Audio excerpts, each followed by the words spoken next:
El comitè del Premi Llibreter 2020 Altres Literatures, format per Montse Porta, de la llibreria Jaimes de Barcelona, Neus Boteller, de la llibreria La Central de Barcelona, Gemma Barrufet, de la llibreria Peu de Pàgina de Barcelona, Rosana Lluc, de la Llorenç Llibres de Vilanova i la Geltrú, Cèlia Estatuet, de la llibreria Lagui de Barcelona, i Joan Fàbregas, de la Llar del Llibre de Sabadell, com a comissionat sense vot, va escollir aquestes 3 obres finalistes per optar al Premi Altres Literatures. Aquests llibres: Baba Yaga puso un huevo, de Dubravka Ogresic, editat per Impedimenta Editorial,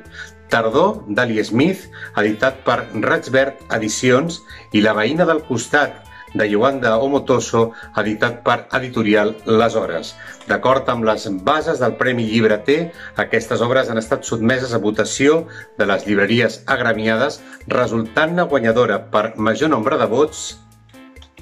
Tardor, d'Ali Smith, editat per Raig-Verd Edicions, per ser una obra de múltiples facetes que gravita sobre una relació de veïnatge d'on neix una afectivitat atípica i un aprenentatge mutu entre els dos protagonistes que creix amb els anys i amb el Brexit de teló de fons. El seu estil narratiu intel·ligent incorpora trets de gran humanitat, intimistes i poètics, amb moments d'humor àcid i d'altres amb dissertacions sobre temes d'actualitat i reflexions sobre l'art. Aquests trets conformen un calidoscopi literari que fan d'Ali Smith una autora imprescindible.